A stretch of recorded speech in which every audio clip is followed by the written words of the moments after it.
Okay, so we can see for AMC that during the start of the pandemic or a certain illness that trading volume actually shot up by a lot because everyone wanted to sell because, you know, it was a whole, almost like a recession, and we can see that everyone panic sold. So even before, the volume wasn't even that high. We were at the 14, 19, 8 millions, and then all of a sudden we went to like 38 million. And we can see that there's a slight dip during the start of the pandemic, but it, like, overall trend wise, it didn't even go down that much compared to how much it has spiked. Obviously we know the reasons why, but even the trading volume now, we're at like the 100 millions and the billions. So we can see like 700 million, 500 million. It's crazy. It's just absolutely been up, which is, you know, a good thing in terms of if you think AMC is going to be good in the future. So there might be a lot of questions in terms of why is it that way, what is the whole history, and how is it going to bode in the future. So let's actually find out. So we all know that AMC reached a record high on January 27th. And we all know that mostly Reddit and the Wall Street Bets forum had to force hedge fund investors to exit their positions in order to stop losing excess money. It then took a dip right after, but what we do not know as much is that on March 19th, more than 40 theaters, AMC of course, opened in California. Then on May 27th, it reached an all-time high, once again surpassing its last record. The fun doesn't stop just there. On June 1st, AMC actually received a $230 million investment by Magic Capital, but short sellers actually lost $337 million and $2.29 billion today. Hey guys, it's Tina Wealth here and welcome back to my channel, or if you're new, make sure to subscribe as I post finance videos every single week, and let's get right into it. So when a hedge fund investor actually decides to short a stock, they generally have a single track or one track mind to make money, which is their goal. Obviously that's their job, but it was the same thing with Toys R Us and Sears.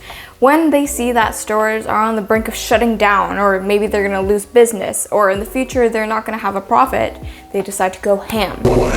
Because remember, when they short a stock, they borrow one from an investor.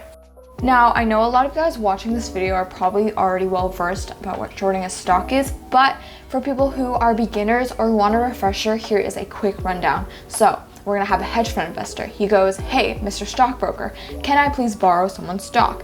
Then he'll go like, sure, just give it back to me in X amount of days.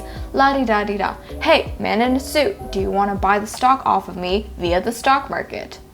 Sure, I would love to take the stock offer for hands. I'm gonna buy it from you. Oh my God, I have all of this money now. I'm rich. Oh, darn it, but I still have to return that stock.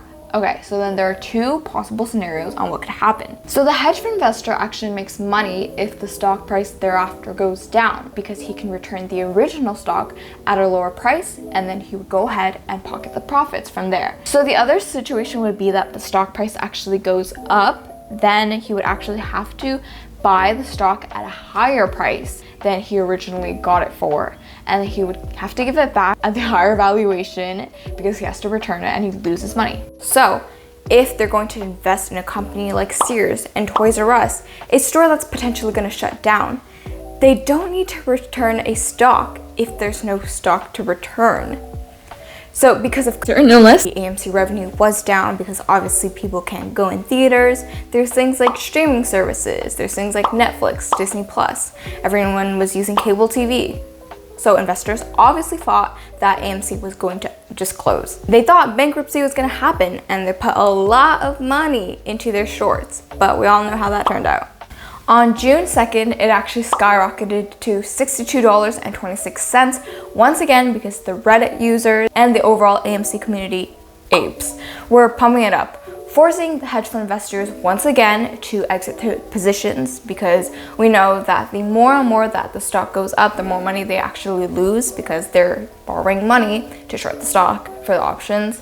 And around 17.65% of AMC stock is sold short, which is a pretty large significant amount, which is also $4.53 billion of its market cap, and $88.2 million were shorted, which is crazy if you think about it in hindsight. So now, I know a lot of you think very short term, I'm just gonna sell this, I'm gonna day trade, screw that, but also think long term. because it makes more sense to buy into AMC when it's down, not just to pump up the price and in spite of these Wall Street investors, which I understand is one big motivational factor, but also think in terms of an actual investment standpoint. If we're buying AMC when the price is low because, you know, of COVID, then when, you know, the economy roars and goes back to what is normal, then prices are gonna go up, AMC theaters are gonna open, people are gonna wanna go again. Then the stock price is going to go up, and that would be a good time to sell.